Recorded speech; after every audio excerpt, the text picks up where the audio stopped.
Good evening. Welcome back to Bounce Online. I'm Greta Barrett-Holby, director of Bounce the Basketball Opera. And this evening, returning from last week, I have four of my esteemed colleagues from the Bounce team. You might remember Frank X. Walker, poet laureate of the state of Kentucky for 2 years, professor of English at the University of Kentucky, a founder of the Affrilachian Poets, and also co-lyricist of Bounce the Basketball Opera and a wonderful collaborator. Welcome back, Frank. Next, Alicia McCorvey, actor, singer, dancer, and created the role of Mrs. Harris, the mother of a young rising basketball star. He shot in a drive-by shooting at a street ball game. Welcome back. Next, we have Everett McCorvey. Dr. Everett McCorvey founded the opera department at the University of Kentucky, is the founder and artistic director also of the American Spiritual Ensemble, and the artistic director of the National Chorale up in New York City that performs at Lincoln Center. Everett, it's so great to see you. We had a great time. And last but not least, John Bronston, who's taken over the reins of music director last summer. He is an incredible music director, composer, singer, performer, and collaborator on Bounce. Welcome back, everybody. Let's get on with the conversation. I loved the time, Everett, when you, someone who was giving some advice for the show said, oh, well, we can make Flight. He should be taking geometry instead of calculus. Because in the story, as he gets to be a bigger and bigger star, he lets his academics go, and then he is failing his math.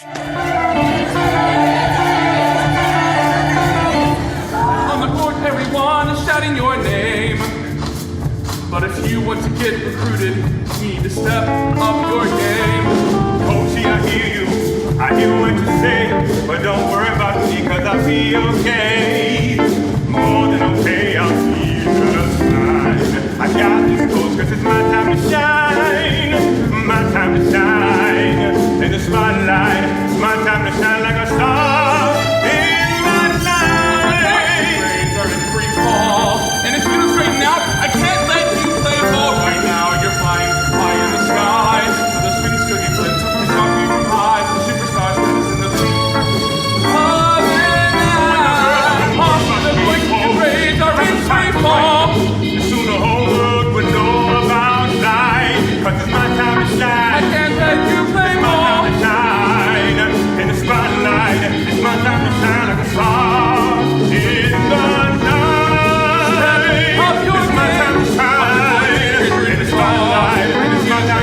I can't let you play ball.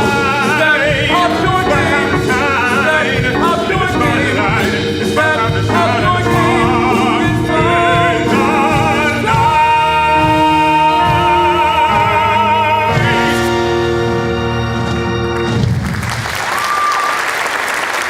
And so I said to Everett, what about if we make him that he's taking geometry instead of calculus? And do you remember what you said? I don't. What did I say? Oh no, this was, he said, absolutely not. He's taking calculus. They always send the athletes and give them the lesser education. He said, yes. This guy's smart enough to take calculus. He's staying in calculus. You know, that's funny because just this afternoon, I was talking with David about when he was a young child, that in the school system, and they still practice this in some school systems, they have a track for children who are going to college, and then they have another track for people who may go to some other school or not go to college. And what happens a lot with Black kids is they get on that other track. And so I remember Alicia having to go into the school and demand that our kids were on that college track. Do you remember that? When David's school got a new principal, and he was in, I believe, first grade, and I drove him up that very first day. And the principal was there to open the door for the kids who were in the back seat so they could get out and go in. And this white principal, new principal, opened the door, saw my son back there and said, well, I hope I don't see you in my office later. And I looked at her and I said, no, you won't see my son sitting up in your office. He's a good student. That was her introduction to me. That's what she had to say when she looked in the back seat and saw my kid. Wow. I went over, and after school was over that day, I went and talked to her again. I said, this is my son, David. He is smart. You will not see him in your office. We never had much to say after that. No, I totally understand that sort of thing. I was always in academically gifted classes, and if there was one point in time where I was having trouble in a math class, actually, and the teacher expected me to drop the class and to drop into a lower level class. It was actually a calculus class. I talked to my parents about it, and they were like, under no circumstances should you drop that class. Stay in it. You will easily be able to figure out the material. It's obviously more work, but my academic record, it stood for itself. But, the teacher still immediately tried to push me out of that class. Extraordinary. Well, I think that's what happens sometimes when you have, when you have a child that does not have a mother or a father to show them the way. And they get in those predicaments where sometimes they just want to take the easier way out because they feel like the other way is too difficult. And you talk to people who are successful, and I bet you behind them there was a mother or a father or a grandmother or someone who let them know that they could do it, that they were not dumb, that they were not unimportant, that they were not incapable. And so it pushed them even when the student felt like they, were not able to be pushed. And then at some point, the student will take over that and say, okay, yes, I am smart. Yes, I am capable. We who have been able to make it through feel fortunate, but there are so many kids who don't have that support behind. They're intimidated by the school system, and they don't know what the different school tracks are. They don't know what the different class, and the general classes are not weighed as much for the diploma and are not considered as good a preparation for going to college. And all the parents don't know that. The students don't know that. It's a conundrum when you have people who are not aware of what's already happened. We talk about the parents and the students, and in that one case, the principal, but the teachers are so important in that whole self-esteem issue. I had teachers on both sides of the spectrum. I had one teacher who taught advanced math, and in my senior year, we all went around the room and talked about what we would do after high school. And when I said I was going to the University of Kentucky to study engineering, she remarked, "What? You mean you're not going to play basketball like the rest of them?" Ooh. And it just froze me. And at that moment, I'm the only black kid in the class, and all my friends who are in the class, they won't even look at me. They just put their heads down because they're embarrassed for me. And I could just feel my body temperature raise 10 degrees. But I knew because the way I was raised, I couldn't say anything to the teacher. I just had to swallow it all and take it home. And then have my mother stomp around the room and talk about what she's going to do to this teacher. That never made me feel better. And on the other end, I've had teachers who, believe so much in me, they would bring me extra homework. In my English classes, I always got free books. They could just show up, and at first I thought it was punishment. But they were, they knew I loved to read, and they were trying to give me things that weren't in the curriculum, that they weren't going to assign in class, but they knew would make a difference for me. And these books would just show up, in my college homework, or they just magically appeared. So teachers are really important. I think even then, I wasn't planning to be a teacher, but I think because of the impact of teachers in my life, it was always an option in the background. And when I decided to make that decision to teach full time, it wasn't any kind of pressure. It was almost relief. Like, that makes sense. This is a good place to be. You can make a difference. I didn't go to an integrated school until I was in the 7th grade. And for a lot of those kids, at that school, that was the first time that they had interacted with Blacks. And so one of the things that was a blessing to me was that my band director in junior high school was Black. And then when I went to high school, my band director and my choir director were Black. And these were in white schools.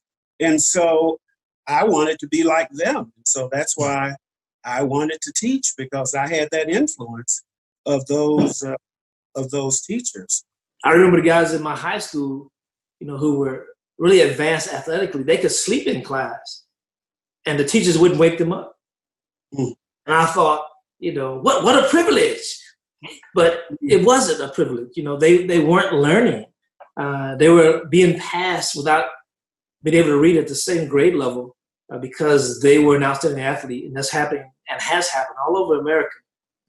So all those things are hard to deal with at 22 years old, but at 15 and 16, when you're taller than your teacher, I can only imagine what it's like if your entire life you've been told you're going to be a great basketball player. You're going to be a great basketball player.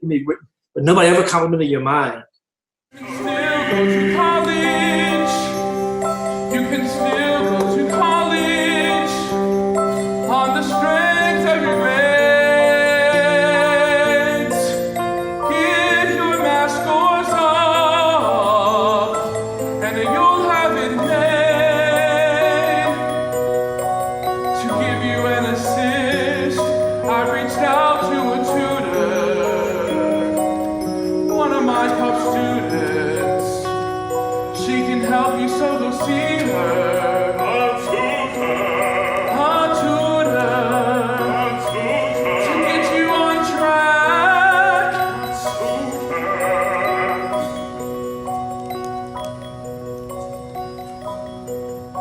All right, coach. Thanks for having my back.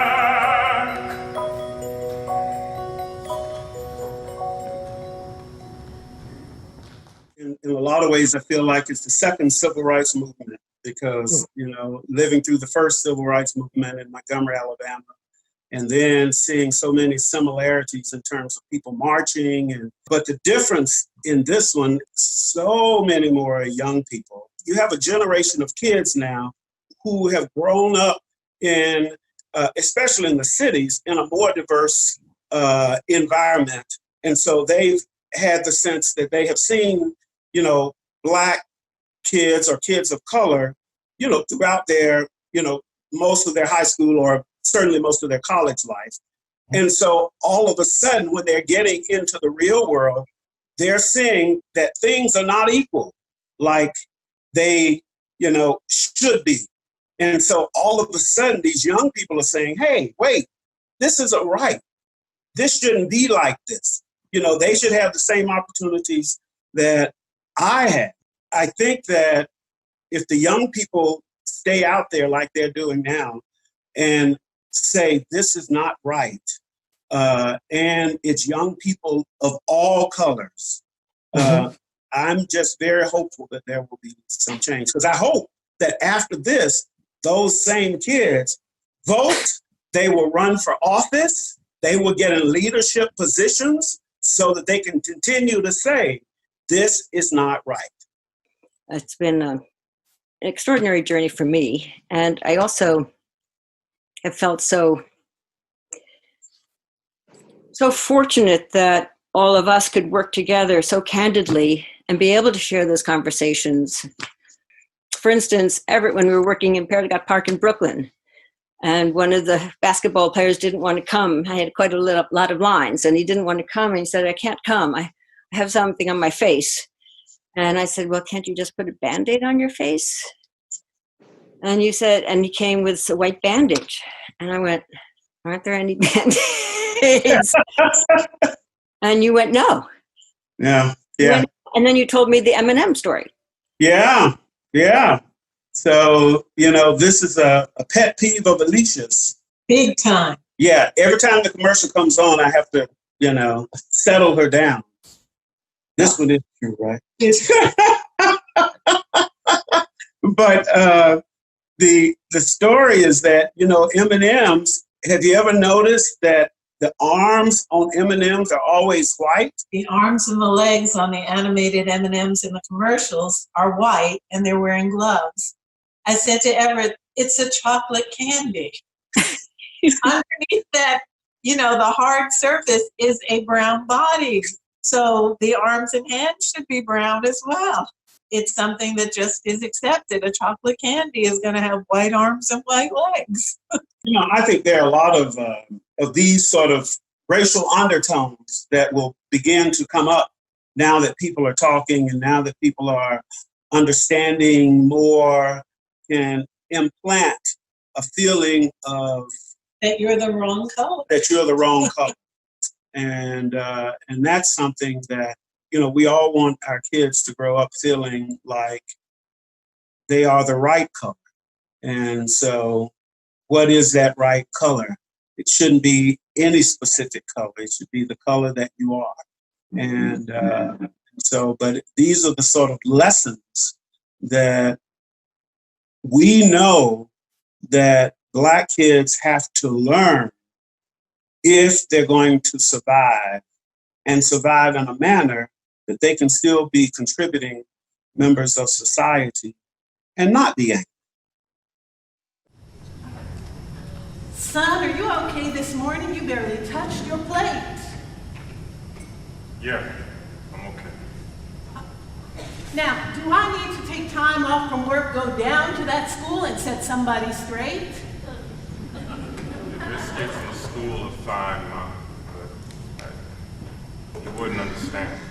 Your great orange so the whole world would know about flying, because it's my time to shine. I can't let you play. It's my time to shine in the spotlight. It's my time to shine like a star.